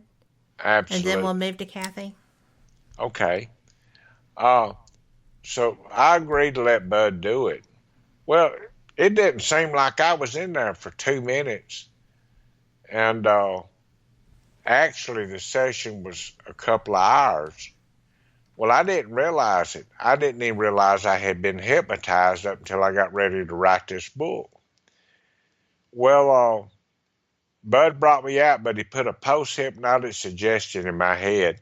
And the reason I know this, because I read it when we got the transcripts in the book. And he regressed me back, put this in my head.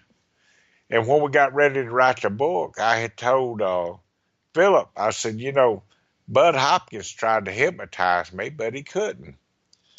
He said, well, Bud Hopkins is a friend of mine. I know him. He's actually stayed here at my house before, but he's dead now. I'm going to ask Dr. Jacobs if he still has a tape, because he took over Bud's work. Well, it wasn't but a day or two, Dr. Jacobs emailed me wanting to know if he had permission to give this tape to Philip Mantle. Well, he did. Well, during the meantime, while I was doing the book, Philip put this transcribed all these regressions into writing so he could put it in the book. And he also sent me a tape. Well, I got back and started reading it, and I said, shoot, I was hypnotized. And I went out, my wife was on the porch, and I went outside and I told her, I said, you know, that idiot Bud Hopkins, and that's what I told her, because I didn't know him from anybody. I didn't know. Right. And I said, he did hypnotize me. And I said, I started reading, but I stopped reading the transcripts on it because I don't want, as I remember, I want to remember it on my own. I said, Juanette, go in there and read what Philip had transcribed, and don't tell me about it. But as I remember, I'm going to tell you, and you see if it matches what I read there. So she did. And this was before the book. And she came out. She stayed back in the room about 45 minutes. And she came out crying. I said, what's wrong? She said, I can't read no more of it. I don't want to get into that. You're going to have to find somebody else if you want to hear about it. Okay, you need to give me about two minutes, and we'll be right back to go back into this. Everybody, I'm so sorry. We're going to have to take a break. We will be right back.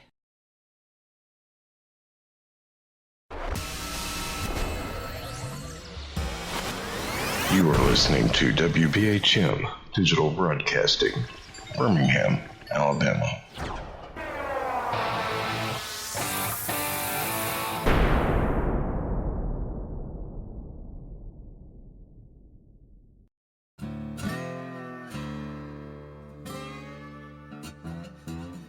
Oh, come on. I'm Southern, but... Nope. That'll do. Hello, I am Kat Hobson, host of Paranormal Experience here on WBHM Digital Broadcasting out of Birmingham, Alabama. I enjoy having guests from all areas of the paranormal, from ghosts to ufology to cryptids and beyond. You'll find some of the best researchers in their fields bringing you some great information. Join me on Wednesday nights from 8 to 10 p. Eastern here on WBHM Digital Broadcasting.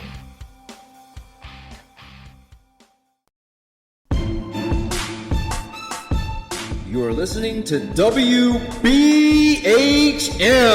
Digital Broadcasting, the best in paranormal talk only on Paranormal Experience Radio. Broadcasting live out of Birmingham, Alabama.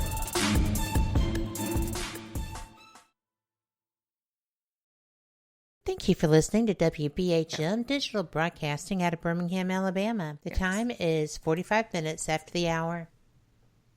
Welcome back. This is Fate Mag Radio and WBHM Digital Broadcasting out of Birmingham, Alabama, and my guest tonight is Calvin Parker. We are in the nitty-gritty. We are going through where Wayne Nat has been going through the Bud Hopkins transcript of your hypnosis, and I am just so amazed. And I'm so thankful that you're here tonight to share this. Please go ahead. I hate to have to interrupt you all the time with these breaks. No, that's quite all right. So anyhow, she came back and read it and come back up crying. And I couldn't figure out why she was crying. Because he had put that post-hypnotic suggestion in my head that I wouldn't remember this until it was time for me to remember this. Well, she didn't want to talk about it right then. Mm-hmm. And because it scared her. Right. And after I got into it and started remembering it, I realized that. And what jolted my memory was I did a show with Linda Moulton Howe, and she did some serious investigating and it asked me some questions. And it started coming back to me just like a film in front of my eyes. And I started remembering things. Well, I would go back as I remembered. I would read to the part where I remember in the hypnosis, and it was all dead on. But I never really thought I'd been hypnotized by then. Right. So unexpected. Yeah. All that was, and it was put into the first book. And then it got reconfirmed when we got back from the UFO Congress where we had met Kathy. I underwent another hypnosis, and it just reconfirmed everything. And this one was, I stayed pretty much conscious, I had a conscious memory through all this. And she asked some very intelligent questions, and she didn't lead me into anything. And it's amazing to me how hypnosis works. And I guess it is some people that can't be hypnotized, but I'm not one of them people, because I was hypnotized. Mm-hmm. And well, I had wondered about that too, because I've got a feeling that most people can be. Before we go any farther, and I know we're going to run out of time, so I want to get this question in. Sherry wanted to know if any of your children had experiences. No, they hadn't. And, I've tried, even through all this, I've tried to protect them from this. Mm-hmm. And if they had any kind of experiences, they would have come forward with it. Mm-hmm. But my daughter lives in Louisiana. She's married to a dentist. She's a dental hygienist, and they really have their life together. And, they hadn't. Of course, my son died a few years back of a drug overdose, just to be honest with you. And he's never mentioned it. Right. And that was one of them things where he just slipped and, he got on drugs, and I didn't realize it. And you know that my heart is broken for you. We've talked about that. And I think that Can I tell people that the reason you're always in that hat is because he gave it to you? Exactly. I think that's just a beautiful thing. And believe it or not, I don't have it on right now, but it's sitting right here on my, that's something. I've actually been fishing and going down the river and this hat blowed off my head. And I dove out of the boat and it running and went back to get the hat, not thinking. And that's how much it means to me. And it's just an old salvage store find, 99 cents, I think. And, he thought I needed to have it. And everybody always asks me, what does it say? Because when I went on the Travel Channel, I had it on there, and they said, well, we can't advertise nothing. But it don't have no advertisement. It said, work is for people who don't fish. That's all it says. But I was offered, at McAllen, Texas, I was offered $400 for that old 99-cent cap. Oh, my gosh. And I turned it down. No doubt. One that said, you're an idiot. You're foolish for doing that. Why said, no, I'm not. That hat and that dog's the two memories I have of him. It's good. And people don't realize how bad drugs are till they go through the rehabs and all this. Yep.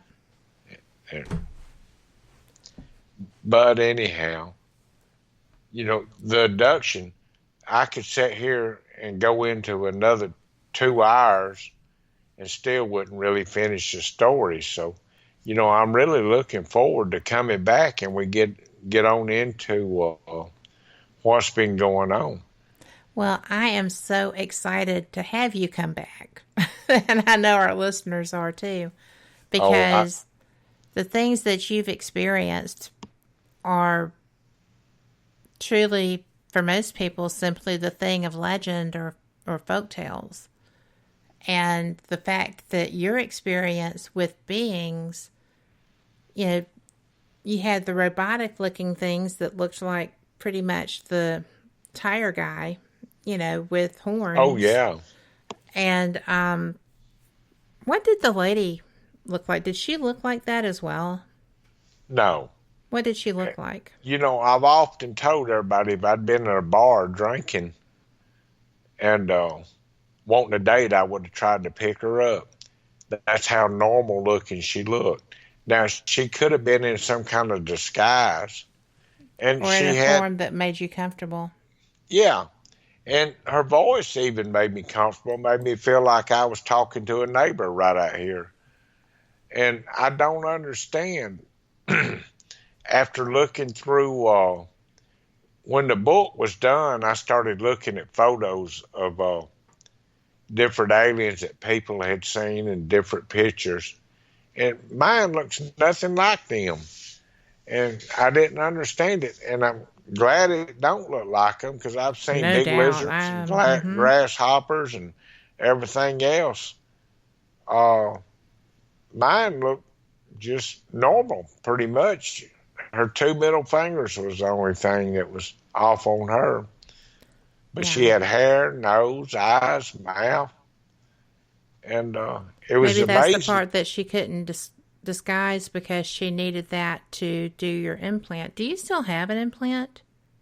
No, I've been checked. I had open heart surgery, 2 open heart surgeries and a stroke. And when I had the stroke, they done an MRI and looked like it had everything was gone. Mm-hmm. My open heart surgery, they did the same thing, checking for different things. And, they can't find one if there's one in there. And I feel like after 93 that they pretty much left me alone. I don't know if they found out, I have a violent side to me on that end or not. And I'm not a violent person. That was an extreme circumstance. Yeah. If they had just come down and asked you, we can talk to you a little while and examine you. Of course, I wouldn't have told them, because I'm not going to lie to nobody. I didn't want them touching me, but it would have made me feel a little bit better. Right. Well, Sherry wants to know, do you ever wonder why, out of all the people on this planet, you would have been chosen? Absolutely. And this came out in the second book. The only thing I'm hunting for is why. And that's all I'm hunting is, why did this happen to me? Who was it? I'm looking for answers. And that is the reason I agreed to pursue this thing for Philip and for my wife for a year. You know, I've always said that October this year I was going to retire and get on my houseboat and go off into the blue and go off grid. And I still fully have intentions of doing that. But, you know, until I get my houseboat ready and all, I can't go off in it right now. You're working on that, though. I'm working on it. I'm just glad you're here this November, that you didn't make October. But Walter wants to know if you have green eyes. And I can't tell. In the picture, they look hazel. And when I met you, they look hazel or light brown. They're light brown. Yeah. So that has something to do with contactees and things of that nature, which I'm sure you've read all the things there are to read. Yeah, but, I got into Walter, researching it pretty good. I imagine so. Yeah. Good gracious. I know you did. But, I've only been researching ufology seriously as a field of study for about 4.5 years. I've done this show for 5 years. I had seen things prior to, doing what I do, but I had focused more on the spiritual side of the paranormal. When I started hearing things from people that I knew to be credible, it took my breath. And it made me start getting down on this topic as hard as I could so that I would be knowledgeable about it and able to share information. I am just so impressed with you. I know that probably why you were taken was because, as Walter put it, y'all were isolated and easy to get, at least the first time. But also I go back to your memory of there being a ship large enough to be considered a cutter or a NOAA ship out there. And was this possibly something that, started out with us? So, yeah. That's something to ponder sometimes. Is that why, after the experience, they were so anxious to get you to Keesler and get you checked out? And they were doing hazmat testing because they knew that was a possibility. Exactly. They knew this had happened. Because, cutters and ships, because I've seen those all the time in Pensacola Harbor, you cannot move those ships on a dime. No. It takes a while, and you would hear them going if they were going. So they had to still be there when this was happening. Exactly. And that's probably why Hynek got there so fast. Well, that's always puzzled me. And since then, I speak to his son on a regular basis. He's actually been on a couple of shows with me, Paul. Mm-hmm. And he's just a great little pleasure to be around. I've met some really great people here. There's a guy named Johnny Cobb, and he wrote a song. And that was amazing to me. That link is actually in the information for the event, too. Because that's a great song. It was. That was amazing how he put this together. And it got me to thinking, look at all these people that's helped me and, been through this. And, it's just amazing that you get out and you meet such kind people and able to talk about it. That don't think you're crazy. Right, exactly right. Yeah. Sherry, and we're going to have to go, but I've got to ask you, She wants to know, do you believe the government is aware of aliens and that they hide things? Like, do you think Area 1 is holding evidence of such? I think if there's anything at Area 51, there's nothing other than craft. So, I don't think nothing's at Area 51, no bodies or aliens like that. Mm-mm. But who knows? Right? But I'm sure that the government knows about what's going on because they got too many eyes in the sky. And too many people's coming forward now that's been out on ships and everywhere, and pilots and all this that's seen things. But to the depth of what they know, I don't know. Me and either. I've always heard of Men in Black. Somebody asked me if I'd seen them. I've never had nobody come by like that. It's just amazing. Yes. You're amazing. Thanks for being here. Thank you for having me. And I would love to come back and get on into this a little further. Well, we will. We were talking about, shooting for January after everybody's schedule gets back right. So we'll see what we can do. And that'll be before all these things start happening. If you're on that houseboat, you better be checking email every so often. I will. When you go someplace. So go visit those grands, you be checking that email.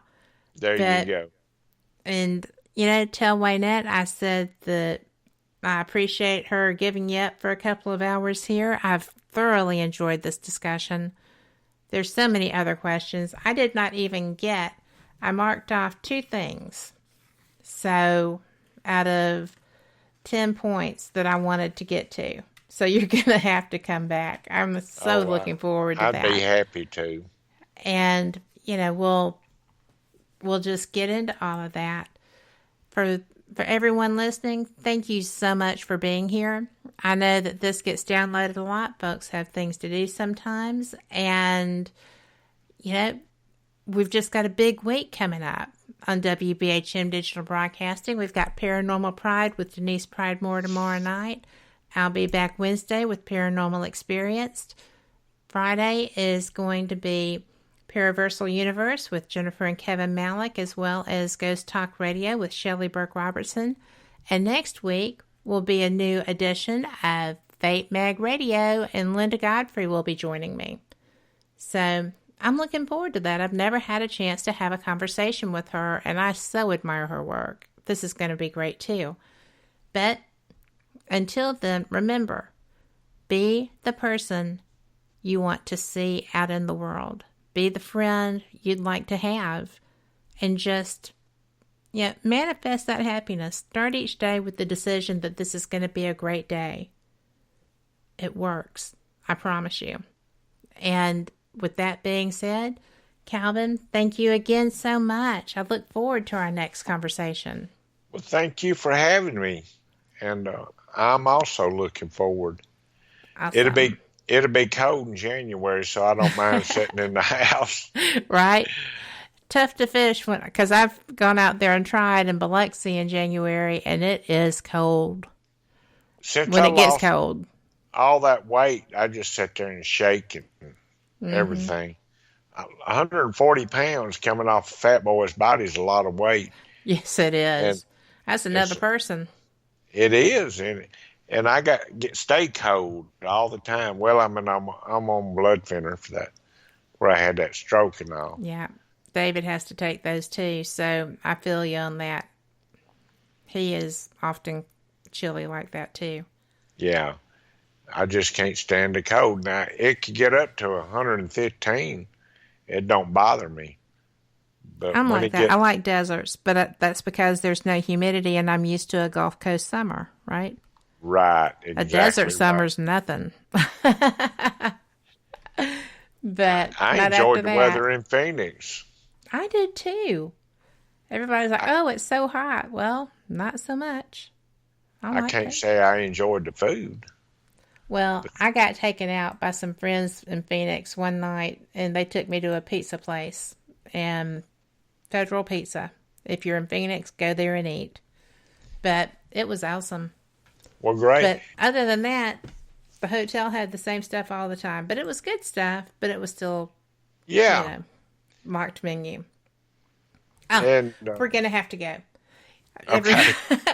You guys, thank y'all so much for listening to us, and I just appreciate all of you. Y'all are the reason we do this, the reason that I do all this work and research, and a little writing too. We'll talk about that sometime too. Y'all have a great night. Bye.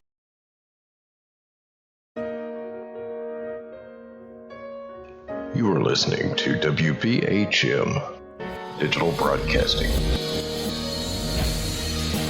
The best in paranormal talk radio.